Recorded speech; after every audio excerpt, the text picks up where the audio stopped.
Okay, this will be an interesting one. Let's see if we can make this turn up a treat.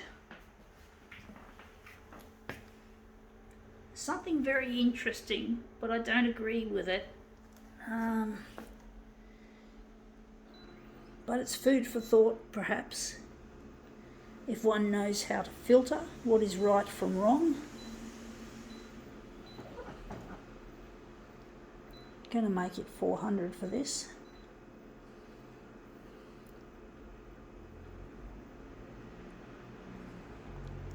Going to reverse it, I think.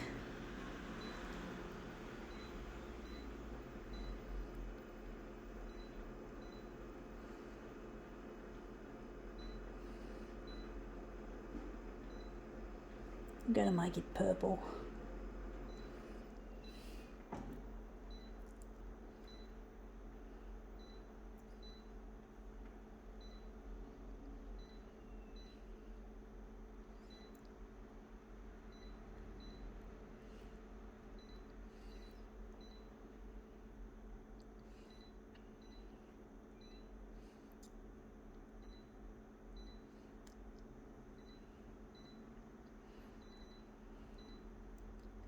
Okay, this is an interesting one. Let's see what it is. It is Well-Being, Predictions Almanac. Oh yes, don't we always want to predict the future, folks? And this is what we're interested in, this piece on the back. But wouldn't I think most of us want to predict the future. We always want to know what's going to happen. And sometimes we can make a reasonable prediction of roughly what's going to happen, but when it comes to day-to-day stuff, you can't always find what it is that's going to happen. Oops, it's not going to work with this dock feeder on there. So yeah, predictions. Isn't it interesting how we all want to predict the future? But most of us get it wrong. Some things I feel intuitively are going to happen in my life, but they've got nothing to do with those kinds of thoughts. Now, one day I'm going to meet with my future husband and I'm going to get together. But the thing is, I can't do anything with my future husband until I go to air on television, and I can't predict when I'm going to go to air. I can't predict it, folks. I do have a gut feeling I am going to go to air. I feel like I can tell that something good is going to happen, but that doesn't mean I can actually predict the time frame of when it's going to happen, or whether the TV channel wants to put my stuff up there. It's really difficult, folks, trying to work out what's going to happen. And I know that one day I'm going to have a good life, but basically I don't know when. I just can't predict when everything's going to happen, folks. I just can't predict the when or the how. Oh, I can predict some of the how, but most of it I can't. I have to accept that there's going to be a lot of ambiguity. There's going to be a lot of questions, unanswered questions. I can't do anything apart. I can't. Now that looks interesting. I'm thinking, we still got that. We're going to have to enlarge that off and that off. But yeah, it's easier said than done trying to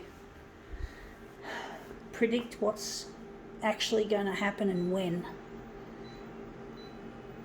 A lot of people, including the person who invented the photocopier, Chester F. Carlson, basically said, one day I'm going to make something big.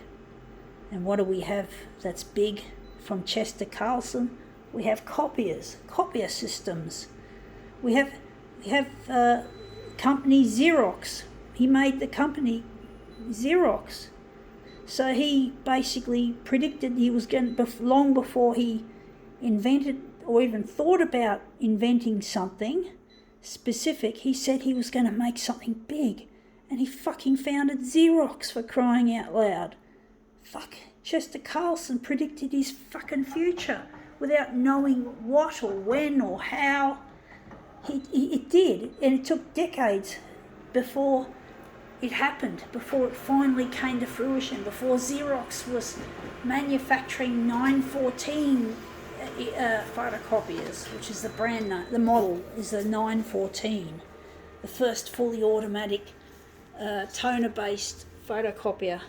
Of course, this is not a Xerox equipment. This is a Konica Minolta, but basically, this machine wouldn't be around in its current state if Chester Carlson didn't stick to his guns and invent it.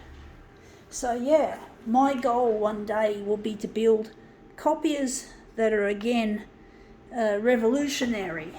I want to build a photocopier that's artificially intelligent, and that the hardware lasts 60 years, so that we can be good to our planet.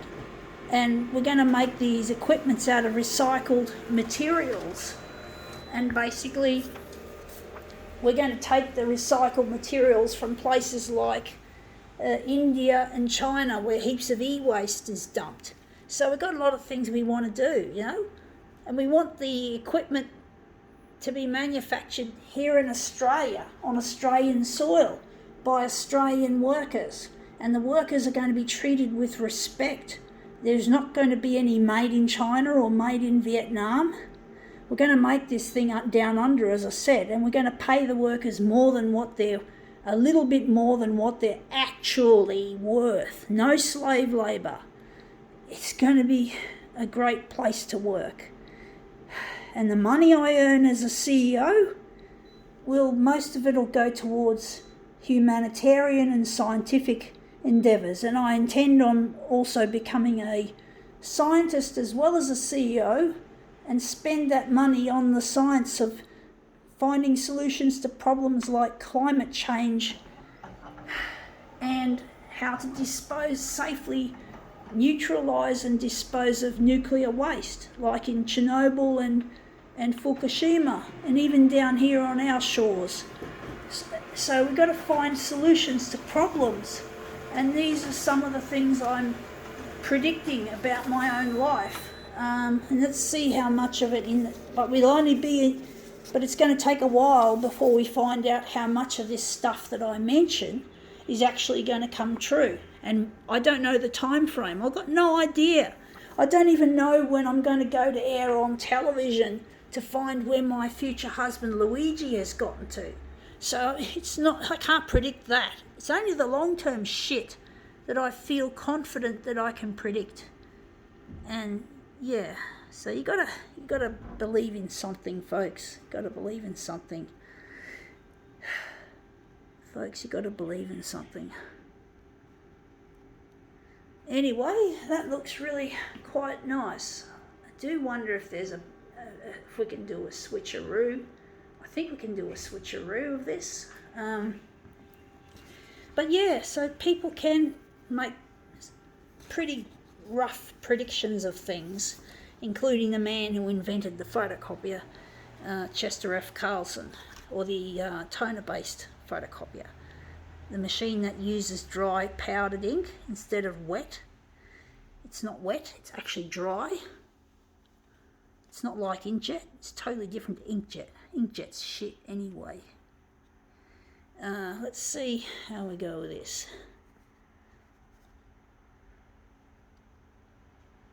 Yeah, I think that looks better now. I think now we can call this demo quits.